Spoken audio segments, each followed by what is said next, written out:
पैसा कमाना, हम सब जानते हैं कि ये कितना ज़रूरी है, लेकिन उससे भी ज़्यादा ज़रूरी है उस पैसे को बढ़ाना, मतलब उसे अपने लिए काम पर लगाना। तो आज हम इसी कला को थोड़ा आसान बनाने की कोशिश करेंगे और समझेंगे कि म्यूचुअल फंड्स लंबी अवधि में दौलत बनाने का एक बेहतरीन जरिया कैसे बन सकते हैं। तो चलिए सबसे पहले एक सवाल खुद से पूछते हैं। जो पैसा बैंक के सेविंग्स अकाउंट या फिक्स डिपॉजिट मतलब एफडी में पड़ा है, क्या वो सच में बढ़ रहा है, या क्या वो बस महंगाई की दौड़ में हाँफ रहा है और शायद शायद हार भी रहा है? अब जरा इस तस्वीर को देखिए। ये सिर्फ लकीरें नहीं हैं, ये कहानी है पैसे के सफर की। 10 साल पहले अगर 10,000 रुपए एफडी में रखे होते तो वो बढ़ते, पर धीरे धीरे। वहीं अगर वही 10,000 रुपए एक इक्विटी म्यूचुअल फंड में लगे होते तो नतीजा आपके सामने है। ग्रोथ में जमीन आसमान का फर्क दिख सकता है। मतलब लंबी दौड़ में इक्विटी फंड्स में एफडी से कई ज्यादा, यहां तक कि 2 गुना रिटर्न देने की भी ताकत होती है। तो ठीक है, अगर म्यूचुअल फंड में निवेश का मन बना लिया है तो सबसे पहला और सबसे बड़ा सवाल आता है, कौन सा प्लान, डायरेक्ट या रेगुलर? और यकीन मानिए, ये छोटा सा फैसला आपके रिटर्न पर बहुत बड़ा असर डालता है। डायरेक्ट प्लान, जैसा नाम वैसा काम। इसमें कोई बिचौलिया नहीं होता।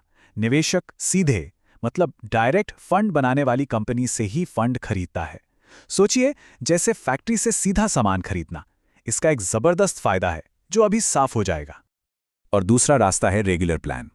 इसमें बीच में एक एजेंट या डिस्ट्रीब्यूटर होता है जिसके जरिए निवेश किया जाता है।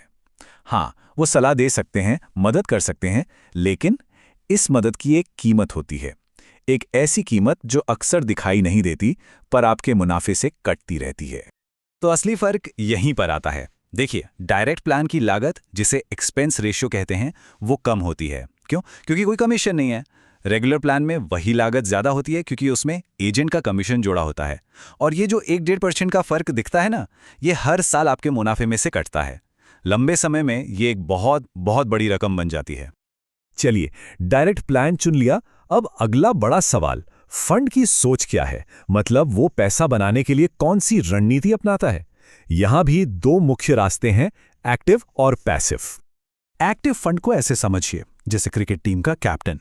यहां एक फंड मैनेजर और उनकी टीम होती है जो लगातार रिसर्च करती हैं। उनका काम है बाजार के हजारों शेयरों में से उन स्टार प्लेयर्स को चुनना जिनके बारे में उन्हें लगता है कि वो बाजार के औसत से कहीं बेहतर प्रदर्शन करेंगे।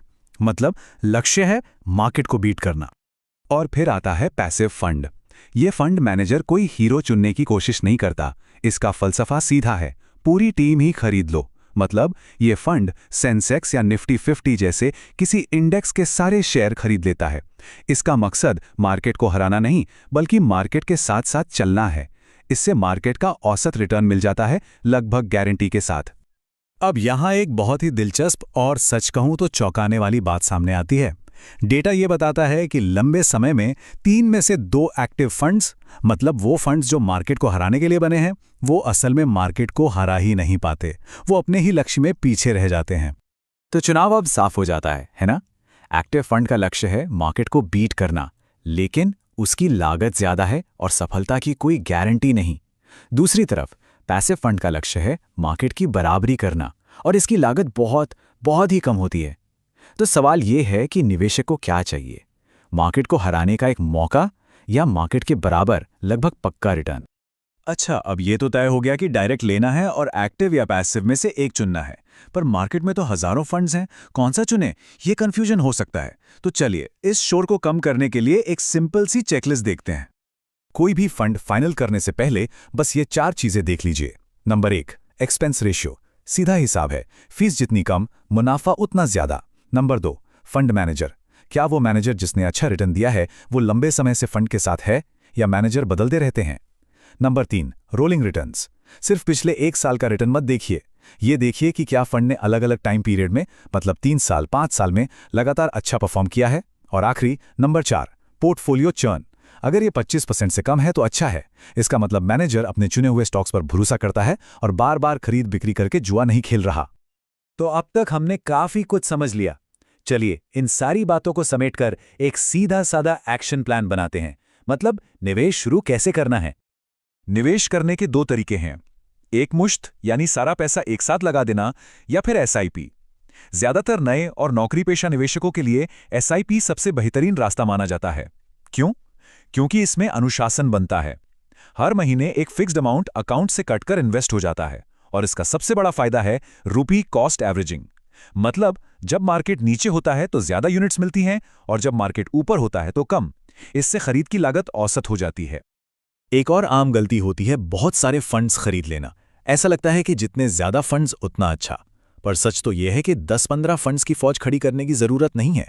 ज्यादातर लोगों के लिए 2 से 3 या ज्यादा से ज्यादा 4 अच्छे डाइवर्सिफाइड फंड्स का पोर्टफोलियो काफी होता है।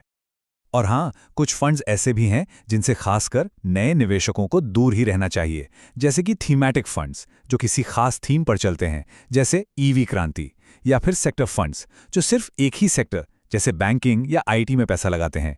इनके पिछले रिटर्न बहुत लुभावने लग सकते हैं, लेकिन इनमें रिस्क बहुत ज़्यादा होता है और ये बहुत ज़्यादा उतार चढ़ाव वाले हो सकते हैं। तो शुरुआत में इनसे बचना ही समझदारी है। तो कुल मिलाकर बात यह है कि कुछ बुनियादी नियमों को समझकर म्यूचुअल फंड में निवेश करना उतना भी मुश्किल नहीं है जितना लगता है। सारी जानकारी अब सामने है। अब असली सवाल ये नहीं है कि कैसे करें, असली सवाल यह है कि अपने पैसे को मेहनत पर लगाने के लिए हम तैयार हैं या नहीं।